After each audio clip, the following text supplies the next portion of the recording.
안녕하세요, 여러분. 이번 시간에는 고려시대의 인쇄술에 대해서 알아보겠습니다. 인쇄술은 크게 두 가지가 있는데요. 목판 인쇄술이 있고요. 그러니까 나무판에다가 글자를 새기고 책을 찍어내는 기술이에요. 또 하나는 금속 인쇄술이에요. 금속 활자에 글자를 새기고 책을 찍어내는 기술입니다. 먼저 목판 인쇄술로 만든 팔만대장경을 살펴보겠습니다.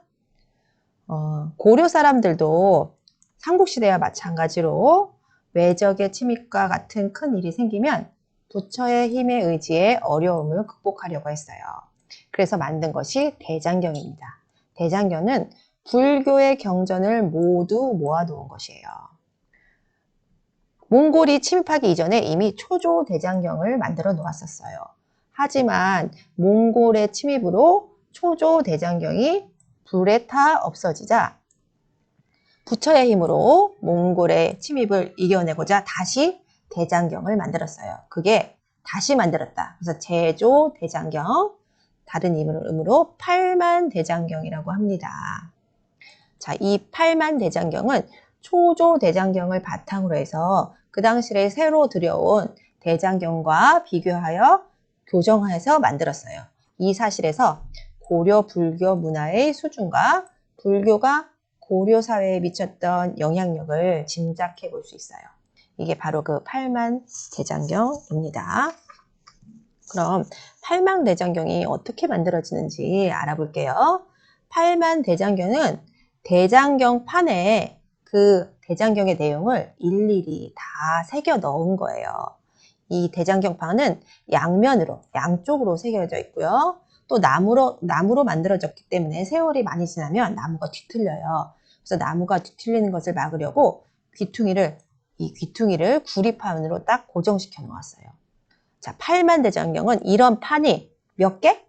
8만 개이기 때문에 팔만대장경이라고 해요. 어마어마한 숫자죠. 한두 개도 아니고 100개도 아니고 1000개도 아니고 8만 개라고 합니다. 자, 이런 팔만대장경판을 만드는 과정을 한번 살펴볼게요. 먼저 나무를 잘라 바닷물에 2년간 담가둬요. 2년. 그리고 이것을 알맞은 크기로 자른 뒤에 소금물에 한번 삶아줍니다. 그리고 다시 1년 동안 바람이 잘 드는 그늘에서 말리는 거예요. 벌써 3년이 지나갔죠? 그리고 이 판을 일정한 크기로 잘라 글자를 일일이 새깁니다. 만약에 새기다가 잘못 삐끗하면 판을 다시 만들어야 되는 거예요. 아주 손 떨리는 일이었을 것 같아요. 그리고 이렇게 새긴 목판에 종이를 대고 한 장씩 찍어보고 틀린 글자를 골라내고 틀렸으면 다시 목판을 만드는 거예요. 마지막으로 이제 됐다 싶으면 아까 얘기했듯이 귀퉁이를 구리판으로 마감하고 오칠을 해 보관하는 과정을 거칩니다. 정말 정교하지만 시간이 많이 걸리는 작업이겠죠? 자, 이 팔만대장경 이 판이 지금도 전해지는데요. 만드는데 10여 년이 걸려요. 그리고 목판만 8만 여장의 불경을 새긴 거예요. 그리고 지금 봤을 때 글자가 고르고 틀린 글자도 거의 없어요. 8만 장에 틀린 글자가 거의 없다는 거 정말 믿을 수 없는 일이죠. 이 사실로 보아서 고려의 목판 제조술, 또 조각술, 인쇄술이 매우 뛰어났음을 알 수 있어요. 그래서 팔만대장경 판은 현재 유네스코 세계 기록 유산으로 등재되어 있고요. 또 이 8만 개의 판을 보존하는 장경판전 건물이 있어요. 자, 이게 바로 그 장경판전 8만 개의 판을 보존하는 건물인데요. 합천 해인사, 경상남도 합천군에 있는 해인사라는 전에 있어요.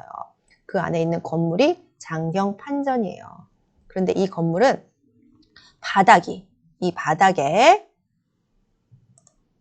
안쪽 바닥에 숯, 횟가루, 소금, 모래를 넣었고 또 바람이 통하도록 창을 1층, 2층으로 내어서 습도를 조절할 수 있게 아주 과학적으로 설계되었습니다. 그래서 고려시대에 만들어졌는데도 불구하고 현재까지 대장경판이 손상되지 않고 잘 보존되어 있어요. 이 장경판점도 마찬가지로 유네스코 세계유산으로 등재되어 있답니다. 자, 지금까지는 목판 인쇄술에 대해서 알아봤고요. 다음으로 금속 인쇄술에 대해서 알아보겠습니다. 고려시대에는 목판 인쇄술뿐만 아니라 금속 활자를 이용한 인쇄술도 발달했어요. 금속 활자. 자, 금속 활자가 뭐냐? 목판은 판 전체를 만들어서 이 안에 책 내용을 죄다 새겨서 찍어내는 기술이라면 금속 인쇄술은 이렇게 판이 아니라 한 글자 한 글자 금속으로 된 이런 큐브를 만들고 이 위에 글자를 새긴 거예요. 이렇게 글자를 이렇게 새긴 거예요. 이게 지금까지 전해지는 몇 개 안 남은 고려시대 금속 활자 중 하나예요. 여기 지금 한자로 글자가 새겨져 있죠? 자, 그리고 그 뒷면을 보면 약간 이렇게 움푹 파여 있어요. 이렇게 움푹 파인 이유는 금속 활자에 사용되는 구리의 양을 줄이고 이게 틀에 끼울 때 잘 고정되라고 이렇게 움푹 파여져 있습니다. 이런 금속 활자를 만들려면 높은 온도에서 금속을 다루는 기술, 또 활자를 판에 고정하는 기술이 필요해요. 뿐만 아니라 먹과 종이 만드는 기술도 함께 발달해야 하는데 금속에는 먹이 고르게 묻지 않을 수 있기 때문에 금속 활자를 인쇄하기에 적합한 먹을 연구해야 했어요. 또한 금속 활자로 인쇄하려면 금속의 날카로운 면에 종이가 찢어질 수 있기 때문에 이를 견딜 수 있는 질기고 강한 종이가 필요했어요. 이런 기술을 바탕으로 고려는 금속 활자를 이용한 인쇄술을 발전시켰습니다.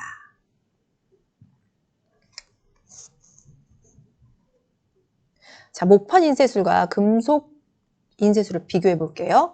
목판 인쇄술은 한 판 안에 한 가지 책, 한 종류의 책을 다 일일이 새기는 거죠. 그래서 같은 책을 많이 인쇄하는데 효율적이에요.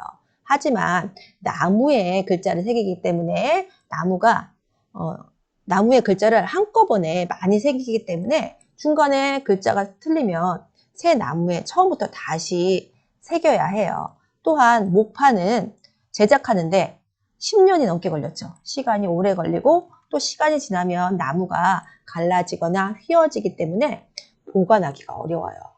하지만 금속 활자는 한 글자 한 글자 따로 새겼기 때문에 판을 여러 종류로 짤 수 있어요. 책에 따라서. 그래서 한 종류의 책이 아닌 여러 종류의 책을 만드는데 효율적이었어요. 그리고 금속으로 만들어져서 쉽게 닳거나 없어지는 마모가 되지 않고 목판에 비해서 보관이 쉬웠습니다. 아주 혁신적인 기술이었어요. 하지만 금속 활자 제작술은 고려시대에 만들어냈지만 이것이 그 당시 책을 만들어서 널리 유통시키는 정보의 생산과 유통으로 이어지지 못해 아직까지는 사회 변화에 큰 영향을 끼치지 못했습니다. 그럼 금속 활자의 제작과 인쇄 과정을 볼까요? 먼저 금속 활자를 만들기 전에 밀랍 알아요? 밀랍은 꿀벌이 벌집을 만들 때 분비하는 물질로 쉽게 녹일 수 있고 또 금방 또 굳어요. 그리고 굳었을 때 겉표면이 말랑말랑하기 때문에 글자를 새기기 좋습니다. 그래서 밀랍자를 가지고 활자를 만들어요. 한 글자 한 글자 글자를 새기는 거죠. 거기에 쇳물을 부어서 겉에 금속을 씌우는 거예요. 그래서 금속 활자가 만들어집니다. 그럼 이렇게 한 글자 한 글자 새겨진 금속 활자를 책 내용에 맞게 끼워 넣어요. 이거를 조판이라고 합니다.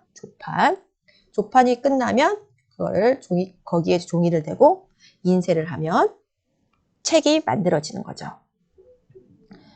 오늘날 전해지는 금속 활자 인쇄본 중 가장 오래된 것은 직지, 심체, 요절이에요.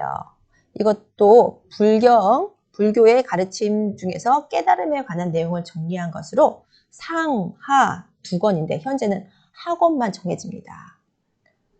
근데 이것은 아쉽게도 현재 우리나라에 없고요. 프랑스 국립도서관에 보관되어 있어요. 이 직지, 심체, 요절 또한 유네스코 세계 기록유산으로 등재되어 있습니다. 이상으로 고려시대의 인쇄술에 대한 수업을 마치겠습니다.